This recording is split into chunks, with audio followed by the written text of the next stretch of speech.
तारक मेहता का उल्टा चश्मा में बहुत बहुत बहुत मज़ा आया। यहाँ पे छोड़ना तो देखिए, आपने इतने साल काम किया, उसको आप छोड़ ऐसे नहीं सकते। बर्तन है तो खड़कते भी हैं, सारा कुछ है। तो मैं ये समझता हूँ कि कम्युनिकेशन से सारी चीज़ों को हल कर लेना चाहिए। बल्लू जी वहाँ काम कर रहे हैं, वो मेरे सीनियर रहे हैं, 4 साल से काम कर रहे हैं। उनको हटा के मैं आ जाऊँ, मुझे और रसी जी को अंदर से ऐसा आता है हमारी जिस पे बातचीत हुई थी। मैं उस समय तो यूएस में था, सेकेंड वेव आई थी। सोचिए सेकेंड वेव में कितने लोगों के अपने चले गए, घर वालों को, परिजनों को आग लगाने से भी लोग डर रहे हैं। आप सोचिए वो क्या माहौल था उस समय। आप ये देखिए कि रब जी की कितनी मेहर है। कहीं भी जाता हूँ ना, ऑडियंस का मेरे प्रति प्यार ज़्यादा बढ़ गया। मैं जिधर जाता हूँ सब लोगों का एक ही होती है, सर मज़ा नहीं आ रहा, आप आ जाओ ना, आप ये कर दो। बिग बॉस 18 आई थी, जेनिफर पहले इंटरव्यू देके आई थी, मैं बाद में गया था। मैं बहुत एक्साइटेड था कि मैं आऊँगा तो मैं ऐसा भी करूँगा, वैसा भी करूँगा। मेरा ये था कि मैं आउट ऑफ द वे जाके क्या कर सकता हूँ। उन्होंने बहुत टाइम लगाया और उनको और मुझे दोनों को मना कर दिया। नमस्कार, आप सभी का स्वागत है और आज हमारे साथ हैं आप सभी के चहेते, जिन्हें आपने दिया है बहुत सारा प्यार और आज हम उनसे करने वाले हैं बहुत सारी बातें। गुरुजी बहुत बहुत स्वागत है आपका। Thank you thank you thank you. Zoom TV के सारे दर्शकों को दिल से सत श्री अकाल, नमस्कार, आदाब। How are you? जी, बहुत अच्छा लगा मुझे एक्चुअली आपको ऐसा देख करके। जब से ये ऐसी खबर आई कि आपकी हेल्थ खराब, हालांकि वीडियो देख के लोग परेशान हुए थे, अभी तबीयत ठीक है, सब कुछ सही चल रहा है? तबीयत ठीक है, पहले से बेटर है, लेकिन सब कुछ ठीक चल रहा है मैं ये नहीं कहूँगा, लेकिन बेटर हो रहा है।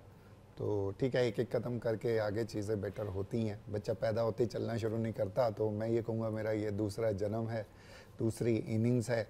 तो अभी चलने शुरू हो गए हैं। तो जैसी रब जी की और ज़्यादा मेहर होगी, आप सबका प्यार है, प्रेयर्स हैं, तो और चीज़ें बेटर होंगी। तकलीफ बहुत ज़्यादा इसलिए हो जाती है कि अगर आपकी इनकम नहीं है तो आप क्या करोगे। आप समझ सकते हो इस बात को, सब लोग समझ सकते हैं। जब से ये खबर सुनी थी, एक तो जब आप अचानक से सब कुछ शो छोड़ के गए थे, राइट, तब से मेरे मन में यही सवाल था। उसके बाद हमारी मुलाकात नहीं पर, जस्ट बिकॉज हम कनेक्ट नहीं हो पाए, तब से सवाल यही था। लोग यही कह रहे थे कि लोग अभी भी नहीं समझ पा रहे हैं कि क्या वजह हुई थी कि ऐसा इंसान, मतलब जो दूसरों के गम को भुला दे 1 मिनट में, राइट। हम सेट पे मिलते थे, जिस जोश में आप मिलते थे, आपको देख के हमें इंस्पिरेशन मिलता था, राइट। बट अचानक से ऐसा क्या हुआ कि आपने शो छोड़ा और शो छोड़ने के बाद पूरी इंडस्ट्री से गायब? क्यों ऐसा और क्या हुआ था? क्योंकि उस समय तो मेरा यही था, कोरोना का टाइम था। आप समझते हैं कोरोना ऐसा टाइम था जिसमें पूरी दुनिया हिल गई थी। पूरा मतलब हिंदुस्तान ही नहीं, पूरा वर्ल्ड बंद हो गया था। और ये सबके लिए एक बहुत ही शॉकिंग था, क्योंकि आज तक ऐसा नहीं हुआ कि आप घर के अंदर बैठे हुए हैं। तो वो हालात ही कुछ अजीब से थे और उस समय ऐसा ही लग रहा था कि दुनिया ख़त्म होने के कगार पे आ गई है।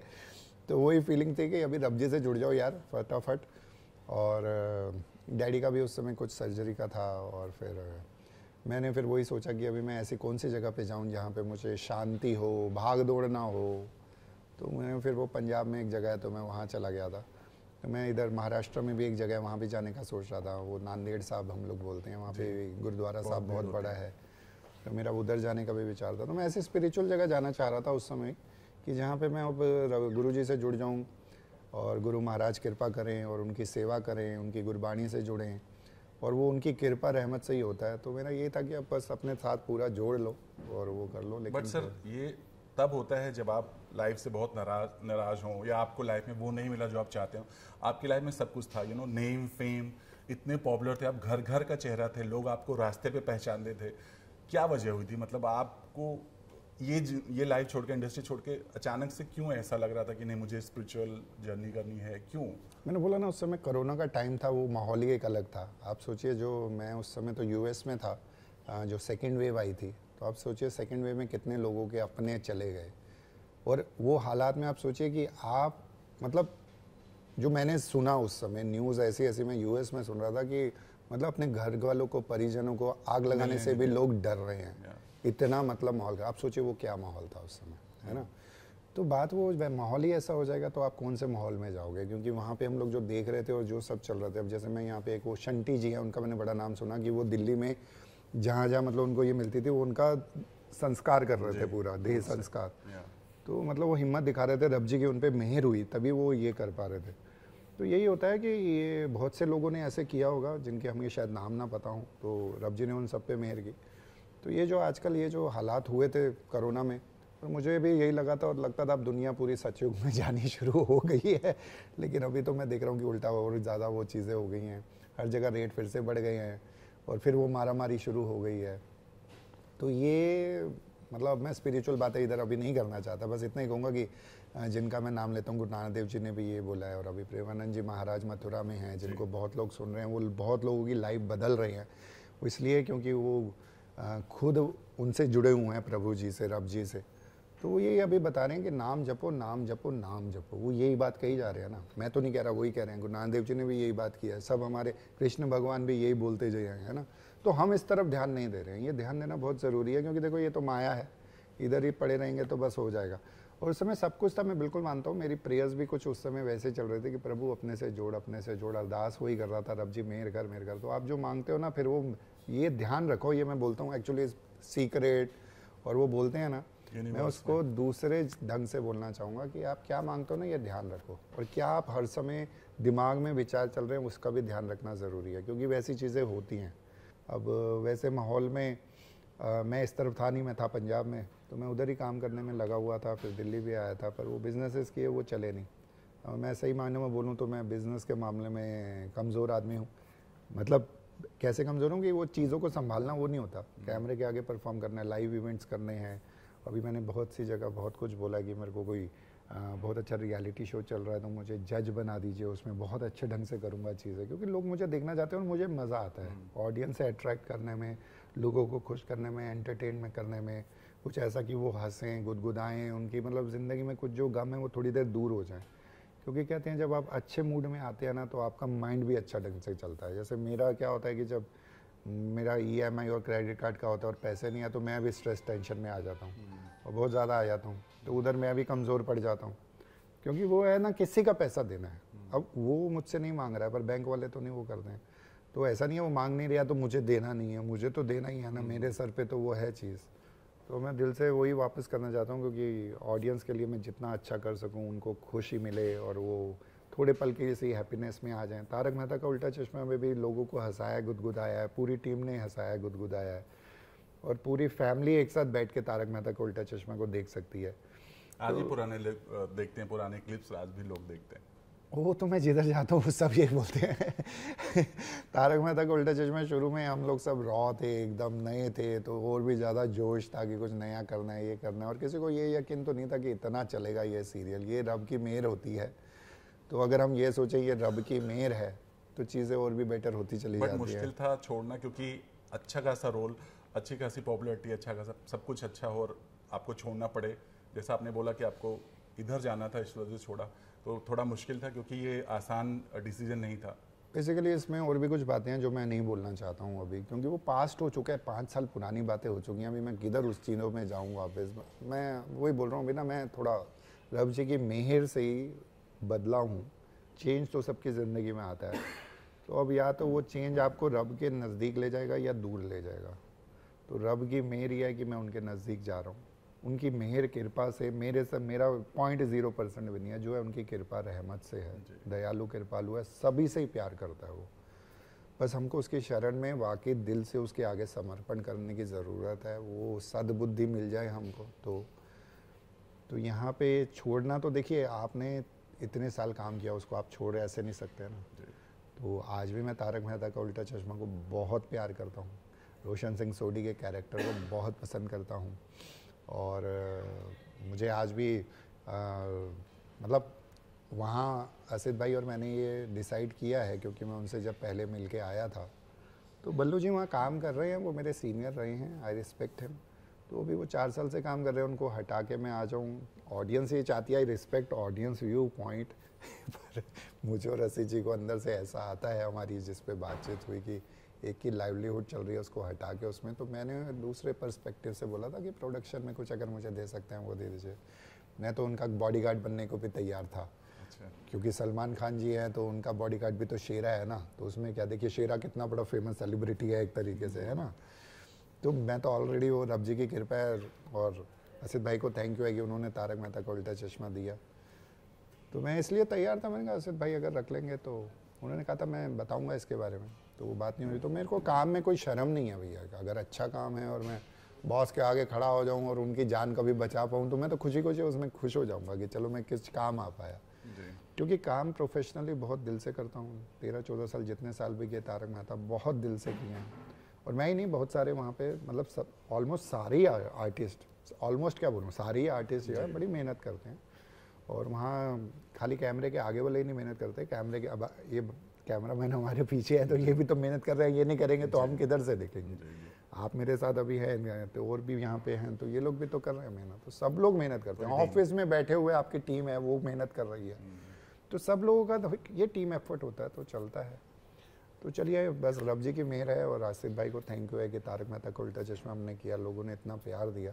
अब आगे सेकेंड इनिंग शुरू करनी है, क्योंकि वो अब चैप्टर मतलब बात हो गई है, सब कुछ हो गया, तो अब उसमें बार बार सोचते रहें तो वो पॉसिबल कैसे होगा। जी बिल्कुल, जैसा आपने बोला सेकेंड इनिंग, बट वीडियो में हमने मतलब ऐसा भी सुना कि 13 लाख ये क्या था, ये इस पर थोड़ा समझना चाहेंगे, क्यों ये मतलब 13 लाख ही मिलेगा तो काम वो पता नहीं, अभी हाईलाइट हुआ एक्चुअली, ये तो जुलाई 2024 में हुआ था, 2 जुलाई 2024 मैंने तब डिसाइड किया था इसको। तो 13 लाख इसलिए है कि 13 पे हमारा ज़्यादा फोकस चला जाता है, हमारे लिए सारे नंबर बराबर हैं, सब रब जी के हैं। वो गुरु नानक देव जी वो जहाँ पे जब वो मेहनत करते थे, कीर्त कमाइयाँ करते थे, तो उधर वो जब किसी को देते थे ना चीज़, तो वो जैसे 1 किलो 2 किलो सपोज 13 आया तो वो 13 पे रुक जाते थे। 13 मतलब वो बोलते थे 13 13 रब सब 13 है। अच्छा, तो वो हिसाब से चलती थी। तो वो 13 वो फिर नंबर हमारे लिए वो इम्पॉर्टेंट हो जाता है। कई लोग इसको बड़ा वो समझते हैं कि ये अच्छा नंबर नहीं है, हम रब का नंबर समझ लेते हैं। मतलब रब का तो 1 नंबर 2 नंबर 3 नंबर 4 नंबर, इसमें है कि सब उसी का ही है, कुछ भी अलग नहीं है, सब गोविंद है। तो इसलिए मैंने 13 लाख चूज़ किया, क्योंकि मैं पहले सोच रहा था कि वो सीधे अपना जो देना है वो 1.25 करोड़ ही चूज़ कर लूँ। फिर मैंने कहा यार उसको आने में तो बहुत टाइम लगेगा, सब लोगों को बहुत दिक्कत होगी इससे, तो मैं किसी को दिक्कत नहीं देना चाहता था, तो इसीलिए मैंने वो 13 चूज़ किया। और वो चीज़ मेरी एक्चुअली पहले ही पूरी हो जाती, लेकिन चलो वो मैं ऑलरेडी बहुत सी बातें बोल चुका हूँ, तो सेम रिपीट करने का वो नहीं मैं है। वो भी कह लूँगा। बट ये जब हॉस्पिटल में थे और आप बिल्कुल पानी भी नहीं पी रहे थे, बहुत ज़्यादा तबीयत खराब हुई थी, तो क्या हुआ, कैसे हुआ आपकी लाइफ में, क्या हुआ, फिर आपने इनटेक करना शुरू किया, या किस वजह पे आपने अपना जो ये प्रण था वो तोड़ा, या क्या किया? ये मैंने इसलिए किया था कि मुझे एक ऑलमोस्ट 3 से 4 महीने का मेरे पास पैसा आ जाएगा।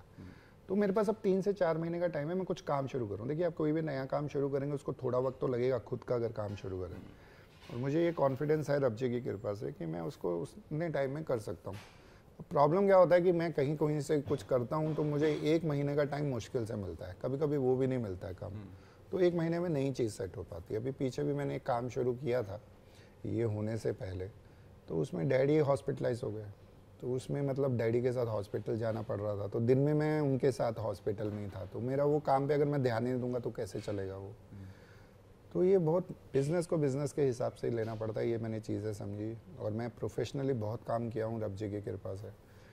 तो इसलिए मैंने डिसाइड किया था कि ये इस बार हो जाए मेरे पास, तो मेरे पास 3-4 महीने का काम, तो मैं पूरा फोकस होकर काम करूं ताकि मैं एक अच्छी अर्निंग्स पे फटाफट पहुंचूं, मंथली एक्सपेंसेस का भी मेरा सेट हो जाए, और जिनको जो देने हैं उसको उस हिसाब से एक प्रायोरिटी बेसिस पे कि किसको सबसे ज़्यादा ज़रूरी है। जैसे मैं क्रेडिट कार्ड का सबसे पहले पे करना चाहता हूँ, वो उसका इंटरेस्ट बहुत मारता है, मतलब वो वहीं खड़ा रहता है, आप उसका वो पेमेंट करते रहो तो भी मतलब ये बहुत ज़्यादा बढ़ गया बाप रे।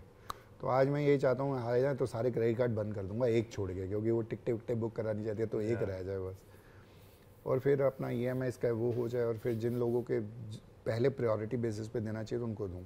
तो मेरा ये था कि एज सून एज पॉसिबल फिर 3 महीने में आपका एक बिज़नेस खड़ा हो जाएगा। क्योंकि बहुत से लोग मुझे बोलते हैं यूट्यूब पे शुरू करो, ये करो वो करो। मेरा क्या है कि मेरे को टेक्निकली थोड़ा नहीं काफ़ी वीक हूँ, और ये एडिटिंग वेडिटिंग मेरा ज़रा नहीं जमता है। मतलब मुझे होता है कि कोई साथ में बैठ गया तो मैं उसको बहुत अच्छे ढंग से बता दूँ, वो चीज़ों में जाता है। क्रिएटिव माइंड अच्छा है, टीम की जरूरत। यस वो एक ज़रूरत है। अब हम लोग बैठे हैं, कैमरा भाई अपना बढ़िया ढंग से कर रहे हैं, तो उनका हो गया। अब ये आपका पूरा जो है ये ऑफिस में जाएगा, मैं एडिटर हूँगा, है ना, तो वो सबका अपना काम होता है। तो वैसा करके मैंने सोचा, तो इसलिए मैंने 13 लाख सोचा था कि मैं एक अच्छे ढंग से उस चीज़ को कर पाऊँगा, और 3 महीने में सेट करके जल्दी से जल्दी, क्योंकि आजकल मैं देखा मुझे बड़ा अच्छा लगता है हमारे हिंदुस्तान के यंग जनरेशन बहुत सारी ऐसी है जो 50-50 लाख 1-1 करोड़ 5-5 करोड़ रुपए महीना कमा रही है। तो मैं हिल गया ये सब सुन के, मैंने कहा वाओ वेरी गुड। अब जो कमा रहे हैं वो कमा रहे हैं, अब जो नहीं कमा रहे हैं तो उनको अभी मैं कुछ इसलिए नहीं बोलना चाहूँगा क्योंकि मैं खुद ही नहीं कमा रहा हूँ, लेकिन ये है कि अपॉर्चुनिटीज़ आर देयर, लेकिन उसको किस ढंग से क्या करना है तो रब जी से भी इसलिए ज़्यादा वो हो रहा है कि अभी एक दिशा दिखाओ, मार्ग दिखाओ, मैं ऐसा ही काम करना चाहता हूँ जिसमें मेरे ऑडियंस का फ़ायदा होना चाहिए, कुछ भी हो जाए।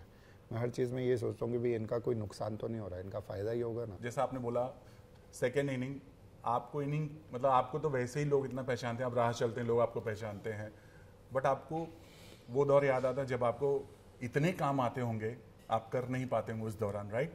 बहुत सारे काम आते थे, बट आप ये एक दौर है जब आप काम करना चाहते हैं और आपके पास काम नहीं है।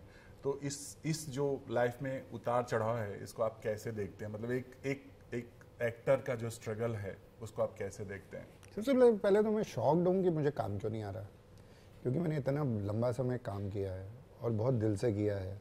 और मैं एक समय इतना था कि काम ही काम आते होंगे आपके पास। जी आते थे, पर नहीं कर पाते थे क्योंकि इधर इतने बिजी होते थे।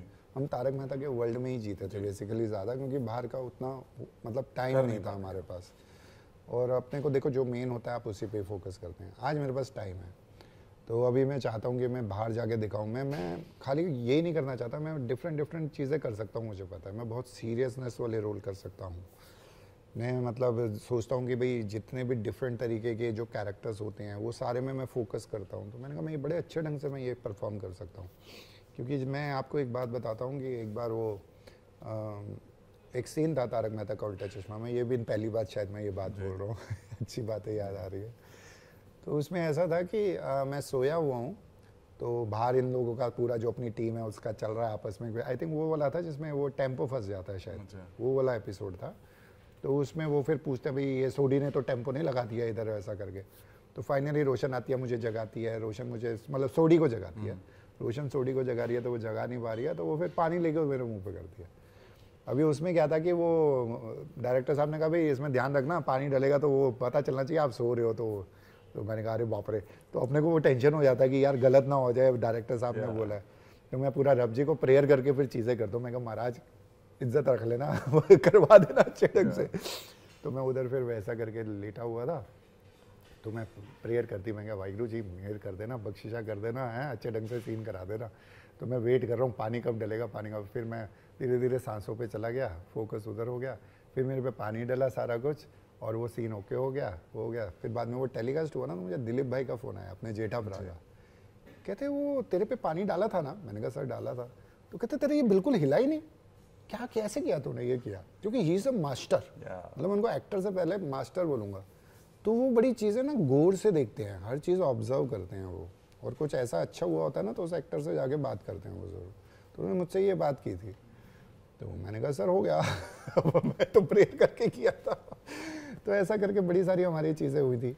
तो ऐसा करके ये वाली चीज़ हुई। तो रब जी की मेहर ही है कि इस ढंग से ऐसा आगे चलता गया और अच्छा होता गया। और तारक मेहता का उल्टा चश्मा में बहुत बहुत बहुत मज़ा आया और मैं वो अच्छे मोमेंट्स को हमेशा याद करता हूँ। और देखिए हर आपकी भी फैमिली है, हर एक की फैमिली होती है, तो सुख दुख तो चलते ही हैं, बर्तन है तो खड़कते भी हैं, सारा कुछ है। और मैं ये समझता हूँ कि कम्युनिकेशन से सारी चीज़ों को हल कर लेना चाहिए। क्योंकि अगर आराम से आप बैठे हैं और साथ में दो लोग आपके सामने बैठे हैं, दोनों अपनी बात रखें कि दोनों को क्या प्रॉब्लम हो रही है, उसको हल कर लिया जाए, तो मुझे लगता है कि कभी कहीं दिक्कत आए ना। बट कहते हैं ना कि ये इस इंडस्ट्री में ज़्यादा कहावत है कि उगते सूरज को लोग सलाम करते हैं। जब आप बहुत अच्छा काम करते हैं तो लोग आपको मतलब बहुत आगे पीछे टहलते हैं, बट जब आपका वो दौर आता है जब शायद आप काम नहीं कर रहे हैं या इंडस्ट्री में आप गायब हो जाते हैं, तो जो आपके दोस्त होते हैं वो भी गायब हो जाते हैं। तो आपके सारे दोस्त, हालांकि भक्ति जी हमेशा आपके साथ रही हैं, बट और भी बहुत सारे दोस्त होंगे जो अब दिखते हैं या आप जब आप उनसे जाते हैं मिलने तो आपसे मिलना चाहते हैं? एक्चुअली मैं इसमें ऐसा कहूँगा कि उगते सूरज को सब लोग सलाम करते हैं, वो सही बात है। लेकिन इसमें ऐसा है कि वो सलाम क्यों करते हैं? उन्होंने कुछ किया, बढ़िया किया, अच्छा ढंग से किया, आगे बढ़ गया है, तो सलाम तो सभी करेंगे। तो आपने अगर दोबारा उसमें काम वैसा नहीं किया, लेकिन आप ये देखिए कि रब जी की कितनी मेहर है, मैं कहीं भी जाता हूँ ना, ऑडियंस का मेरे प्रति प्यार ज़्यादा बढ़ गया और मुझे लगता है जितने बाकी कैरेक्टर्स हैं उनके लिए भी बढ़ गया। तो ये आप देखिए, ये रब का चमत्कार ही तो है इतना बड़ा, उनकी मेहर ही तो है, उनकी बख्शिश ही तो है। मैं जिधर जाता हूँ सब लोगों का एक ही होती है, सर मज़ा नहीं आ रहा, आप आ जाओ ना, आप ये कर दो, सर आपको बहुत मिस करते हैं, हम पुराने एपिसोड। सोशल मीडिया पे लोग हमेशा कहते रहते हैं। तो मुझे जो कहते हैं मैं वही कह रहा हूँ। तो अभी आज भी मेरे घर में मम्मी डैडी तारक मेहता का उल्टा चश्मा देखते हैं, मैं उनको मना नहीं करता, उनको देखना है देखें, मुझे क्या है। तो लोग आज भी देख रहे हैं तारक मेहता का उल्टा चश्मा, उनको जेठा पराग को देखना है, उसको पड़ू को देखना है, पप्पू को देखना है, मतलब मैं कैरेक्टर्स के नाम लेके बोल रहा हूँ, तो उनको बाकियों को भी कास्ट को देखना है। तो जिनको देखना ही है देखना ही है। और हमारे उस स्थिति में ऐसा है कि हमने उसको काम बड़े अच्छे ढंग से किया, लेकिन आज जब उसमें नहीं है, हम 4 साल हो गए, लेकिन देखिए जितने भी आर्टिस्ट नहीं हैं, चाहे वो दिशा वकानी ले लीजिए, दया भाभी ले लो, आप मेरा ले लीजिए, शैलेश जी अपने तारक मेहता जी ले लीजिए, जेनिफर जी का ले लीजिए, रोशन का, ठीक है, तो ऐसे अंजलि भाभी हैं अपना, नेहा, सोनू कितनी सारी रही, टप्पू कितने सारे रहे, ऐसे कितने सारे कैरेक्टर हैं, सबको दुनिया प्यार करती है ना, तो फैन सारे वहीं उनको बहुत प्यार करते हैं। तो ये आप मानो कि ये रब की मेहर है कि नहीं? जी जी बिल्कुल। तो सोचिए कि जो ये इंडस्ट्री में आप अगर दिखते नहीं हैं तो बिकते ही नहीं है, बिल्कुल वैसे बात होती है, लेकिन लोगों का तो सबके प्रति बहुत प्यार बढ़ा, क्योंकि एक्चुअली ये सारे आर्टिस्ट ना जितने भी रहे हैं उन्होंने बहुत दिल से शुरू में मेहनत की। ये तो फैंस है, ये तो कभी नहीं भूलेंगे आपको, जहन में हमेशा उनके रहते हैं आप। बट वही दोस्त ऐसे होते हैं ना कि जैसा मैंने बोला कि मतलब एक कट जाते हैं कि यार अभी आएगा फिर अपनी बातें रखेगा, ये वो, ऐसा कभी आपके साथ हुआ?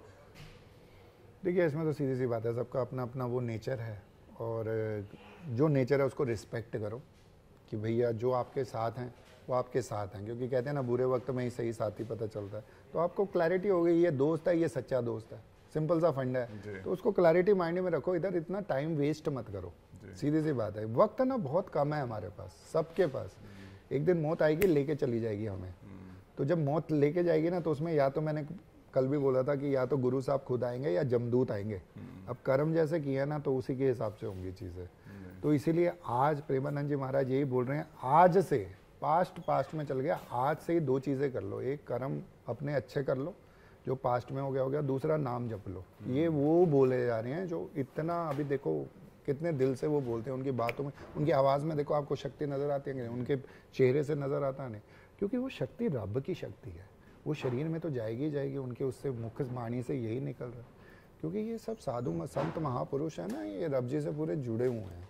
बट आपकी लाइफ स्पिरिचुअल तरफ जा रही है, कभी मम्मी डैडी ने आपको ये नहीं बोला कि शादी कर लो, या आप कभी नहीं सोचते कि अपनी लाइफ मुझे अपनी बसानी है, या कभी ऐसा कुछ नहीं सोचते माँ बाप के लिए? भंगड़ा डालने आओगे? जी बिल्कुल आएंगे। आप कभी सोचते हैं? तो उसमें ऐसा है कि मेरे अब 3 सपने हैं मेन, आपके सामने इधर शेयर कर देता हूँ, कल भी किया मैंने। पहला सपना तो यही है कि किरत कमाइयाँ शुरू हो जाए, ताकि जो कर्जे हैं वो मैं सबके पहले वापस कर दूँ, क्योंकि कोई मुझे बोल नहीं रहा, पर मुझे अंदर से फीलिंग हो रहा है कि यार जल्दी आए तो मैं सबको दूँ, मेरा ये ना सबसे ज़्यादा है इस समय। दूसरा है मम्मी डैडी की तबीयत पूरा ठीक रहे, उसके लिए मैं जो भी बेस्ट से बेस्ट कर सकता हूँ करूँ, जो मुझे सेवा हो सके हो। ऐसा नहीं है मेरा उनसे कभी झगड़ा नहीं होता, मैं भी झगड़ा कर लेता हूँ, क्योंकि कभी कभी कुछ चीज़ें उनकी भी ऐसी होती हैं, बुजुर्ग हैं देखिए, पर सेवा करनी है, ठीक है, तो उनकी सेवा जितना भी है मतलब मैं दिल से कर पाऊँ, ये पूरे रब जी से एक अरदास रहती है। तीसरा यह है कि जो आपने सवाल किया, अब उस पर आ रहा हूँ कि अगर मैं गृहस्थ आश्रम इसको बोलता हूँ, जो हिंदू धर्म में इसको बोला ये आश्रम है, गृहस्थ आश्रम है, तो अगर गृहस्थ आश्रम मेरी ज़िंदगी में लिखा है तो मेरा वही है कि किरत कमाई अगर मैं कर रहा हूँ तो मैं उनकी सारी जो इच्छाएं हैं अच्छी वो सारी पूरी कर पाऊँ, वो खुश रहें मेरे से। मतलब कुछ ऐसा है कि सारा उनकी, अगर उन्हें बोला चलो शॉपिंग पे जाना है तो मैं वो शॉपिंग करवा पाऊँ। ज्वेलरी गोल्ड का बहुत पसंद होता है लेडीज़ को, तो गोल्ड चाहिए तो गोल्ड दिलवा पाऊँ, डायमंड चाहिए तो डायमंड, मतलब उनकी खुशी मैं पूरी कर पाऊँ। मुझे नहीं है अभी ऐसा कि मतलब मेरे को बड़ी गाड़ियाँ हो जाए, ये बड़ा हो जाए, पहले बहुत था, अब नहीं है सच्ची। अभी यह है कि मेरी माँ की, और अगर गृहस्थ आश्रम है तो अगर होने वाली अर्धांगिनी आती हैं तो इन दोनों की खुशी मेरे लिए बहुत इंपॉर्टेंट रहेगी। फिर आगे अगर वो गृहस्थ आश्रम है तो फिर पेरेंट्स बनेंगे तो फिर उस ढंग से उनका सब देखना होगा, क्योंकि वो फिर रिस्पॉन्सिबिलिटी नहीं है, मतलब वो आपका प्यार होता है। मैं रिस्पॉन्सिबिलिटी से ज़्यादा समझता हूँ वो प्यार होता है आपका, क्योंकि अभी आशीर्वाद होता है। माँ है, मैं माँ को समझा इस बार बहुत करीब से कि वो खड़ी रही मेरे आगे पूरा। तो एक धन साहिब श्री गुरु गोविंद सिंह साहिब जी महाराज और मेरी माँ, मतलब मैंने उसको देखा, वो जिस ढंग से, मतलब उसका एक अलग ही रूप दिखाई दिया। जैसे हम बोलते हैं ना कि देवी माता के बारे में बोलते हैं, दुर्गा माता, तो सरस्वती माता, तो सरस्वती माता वो जैसे शैलेश जी कहते हैं मेरे पे उनकी कृपा, जबान पे वो है। तो दुर्गा माता का एक रूप अलग आ जाता है पूरा, चंडी माता अपना जो हो जाता है, तो माँ का एक अलग रूप देखा मैंने इस बार। तो लेडीज़ जो है ना वो अलग अलग रूप में आती हैं, तो मैं समझने की कोशिश कर रहा हूँ उनको। तो देवी जब प्यार में है तो प्यार वाली बहुत होती है, और वो गुस्से में आ जाए या फिर एक उसको कर लेना तो फिर माँ को जो मैंने देखा वैसा है। तो वही माँ आपको डांटती नहीं है कि करो शादी, हमारे लिए करो, जल्दी करो? उनको पता है ना, वो खुद ही अभी चाहते हैं कि ये चीज़ें सेट हो जाएं। अच्छा। क्योंकि देखिए आज मैं कर्जे में हूँ, सभी यही चाहेंगे ना कर्जे उतर जाएं, किरत कमाइयाँ सही ढंग से जो हो जाए। अब आपको अगले महीने सैलरी नहीं मिलेगी तो क्या होगा, नहीं बिल्कुल काम नहीं उससे अगले महीने सैलरी नहीं मिलेगी तो क्या होगा, और लगातार अगर आपको सैलरी नहीं मिलेगी तो आप कैसे घर चला पाओगे, आप टेंशन में ही जियोगे ना। एग्जैक्टली। तो ये चीज़ पहले होनी ज़रूरी है कि नहीं, सवाल आपसे करता हूँ। ये बिल्कुल होना चाहिए और ऐसे ही होगा भी और होगा भी तो स्टार्ट है। बट मैं आपसे ये भी जानना चाहूँगा कि चूंकि आप सेकेंड इनिंग आप बोल रहे हैं बार बार इसको, अब आप जब काम मांगने जाते हैं या कभी ऐसा इस दौरान ऐसा हुआ कि आपको बहुत सारे काम हाँ बोल दिया गया, सेलेक्ट हो गया, सब कुछ हो गया, फिर पता चला नहीं नहीं है आप उसमें, ऐसा हुआ कुछ? अब वो तो आपको पता ही है, अभी एक मतलब बिग बॉस का हुआ था, बिग बॉस 18 आई थिंक, तो आई एम हैप्पी, मतलब मुझे उसमें कोई वो नहीं है, तकलीफ नहीं है। देखिए उनका डिसीजन है, देखिए आपकी एक चीज़ है, आप बॉस हैं, है ना, अब आपके पास 50 लोग आए, अब आप उसको सेलेक्ट करने हैं 20, तो आप 20 ही करोगे ना, सारे 50 को तो नहीं कर सकते। अब उनका अपना एक सोच है कि भाई किन लोगों को करना है, किन लोगों को नहीं। मैं बहुत एक्साइटेड था कि मैं आऊँगा तो मैं ऐसा भी करूँगा, वैसा भी करूँगा, ये मतलब मेरा ये था कि मैं आउट ऑफ द वे जाके क्या कर सकता हूँ, जिसमें मतलब इन्होंने मेरा अभी वो किया है, साथ दिया है, तो मैं इनके लिए अभी क्या क्या कर सकूँ। चाहे मेरी ज़रूरत नहीं है उनको, सलमान खान भाई है उनके साथ केबीसी में बच्चन साहब है, तो उनके बहुत बड़े नाम हैं और वो कहाँ से कहाँ पहुँचे हैं, तो दो हाथ जोड़ के भाई बहुत नम्रता। बट रीजन क्या हुआ, क्या बोला उन्होंने? बिग बॉस में तो यही था कि वो मतलब मेरी ज़िंदगी में 2 लोग आए थे, पहले जो आए थे तो वो जेनिफर का भी देख रहे थे, रोशन का, तो जेनिफर पहले इंटरव्यू दे के आई थी, मैं बाद में गया था, मैं सेम डे नहीं जा पाया था। तो जेनिफर को भी वो जो बीच में बंदे थे जिन्होंने हमारी मीटिंग करवाई थी, तो उन्होंने बहुत टाइम लगाया और उनको और मुझे दोनों को मना कर दिया। और चांस के बाद हम दोनों को इवेंट आया था 9 दिन का, नवरात्रि का उस समय, तो वो भी मिस हो गया, वो भी मिस हो गया, तो मतलब 0 पे ही रह गए हम लोग।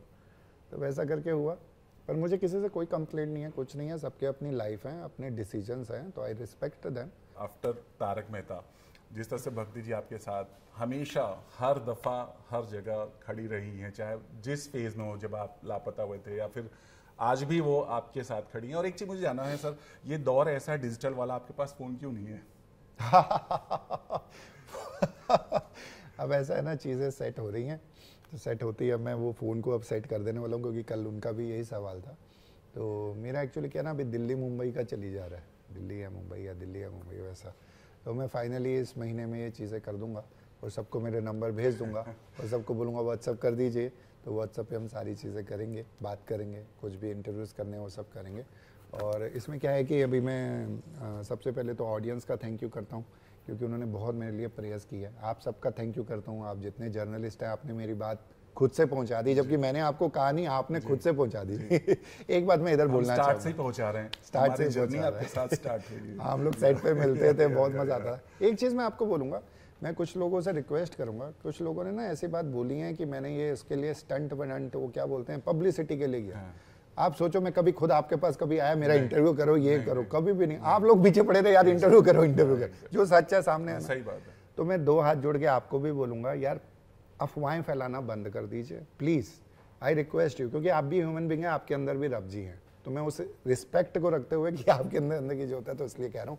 और किसी के लिए भी अफवाह मत फैलाओ, सबकी ज़िंदगी हैं, सबके परिवार हैं, खुश रहें, हैप्पी रहें। और आपके जूम टीवी के दर्शकों को मैं दिल से प्रेयर कर रहा हूँ, सबको यारो, आप सबकी हेल्थ बहुत अच्छी रहे, आपके परिवार की रहे, और वेल्थ बहुत अच्छी है, जैसे मैं भी चाह रहा हूँ आपको भी मिले, अच्छे ढंग से मिले, आपकी EMI क्रेडिट कार्ड की पेमेंट हो जाए, क्योंकि वो बहुत ज़रूरी है। मैं सफ़र कर रहा हूँ ना, तो मुझे समझ आता है। और आपका मतलब जो भी जो ज़रूरी है, बच्चे हैं तो बच्चों की स्कूल फीस चली जाए, है ना, घर के खर्चे निकल जाएं, उतना तो 100% रब जी मेहर करे। मैं बड़ी दिल से प्रेयर कर रहा हूँ। तो लास्टली जो भक्ति जी की बात हम कर रहे थे, क्या कहना चाहेंगे, जिस तरह से आपके साथ खड़ी हैं, मतलब कंधे से कंधा मिला के? मैं वही कह रहा था, इनको मैं थैंक यू कर रहा हूँ, जूम टीवी के दर्शकों को। उसके बाद मैं मेरी माँ को, मेरे फादर साहब को, पेरेंट्स को थैंक यू कर रहा हूँ, क्योंकि वो नहीं होते तो हम नहीं होते, है ना। और उसके बाद बड़े चुनिंदा लोग हैं, जिसमें भक्ति जी हैं, इन्होंने स्पेशल फ्रेंड है मेरी, बहुत इन्होंने जम के बहुत सी चीज़ें की हैं। कुछ और भी दोस्त हैं बड़े चुनिंदा, कुछ लोगों ने मना कर दिया, मेरे परिवार वाले हैं, तो उसमें एक राजा और मनप्रीत पर जाई हैं। वो लोग तो मतलब मैं इधर होता हूँ तो मुझे टेंशन नहीं है कि मगर मम्मी डैडी इस समय है वहाँ, तो मैं उनको एक फ़ोन करूँगा वो उधर पहुँच जाएंगे। तो भक्ति जी को फ़ोन करूँगा तो वो दिल्ली पहुँच जाएंगी, या अगर मैं उधर रहूँगा। तो ये सब जो है, ये रब जी की मेहर है। आपकी ज़िंदगी में भी ऐसे कुछ गिने चुने लोग होंगे, तो सबको दिल से थैंक यू है। और आपके लिए मैंने जो प्रेयर की थी उसमें आगे कंटिन्यू करते हो कि हैप्पीनेस भी मिले, और अपने अपने रब जी से, भगवान जी से, खुदा जी से, गॉड जी से आप कनेक्ट रहें, और आगे आपकी ज़िंदगी हमेशा अच्छी रहे। सो आखिरी सवाल, ड्रीम रोल है कुछ ऐसा करना है इस साल में? एक्चुअली अब ड्रीम्स मेरी ख़त्म हो गई हैं। मैंने आपको 3 अपनी इच्छाएं बता दी, ड्रीम्स मेरी ख़त्म हो गई। अब मेरी ड्रीम ये है कि रब जी आपको जो अच्छा लगता है ना, मेरे को आपको पता है कि मेरे लिए क्या बेस्ट है, उनको आपका भी पता है, इनका भी पता है, इनका सबका पता है। तो मैंने अपनी इसको अभी बंद कर दिया है। क्यों? क्योंकि मैंने ये उनको रब जी पे छोड़ दिया है। आपको पता है कि आगे किधर ले जाना है, क्योंकि मेरी मौत आएगी, सबकी आनी है, वो सपना टूटेगा, तो उस समय इनके दर्शन होने चाहिए रब जी के, तो वो बहुत ज़रूरी है। तो इसलिए उन पे सारा मैंने छोड़ दिया। नानक नाम चढ़दी कला तेरे माने सरबद्दा पला। थैंक यू सो मच, बहुत अच्छा लगा। और मैं उम्मीद और यही कामना करूंगा जल्द से जल्द आप आए। जो फैंस ये सोच रहे हैं कि जल्दी से उनके सोडी भाई या गुरचरण जी सबको फिर से नया अवतार दिखाएं। थैंक यू सो मच हमसे मिलकर। थैंक यू, इतने वक्त के बाद मिले, बहुत अच्छा लगा। Thanks lot, thank you, thank you, all the best. Thank you so much.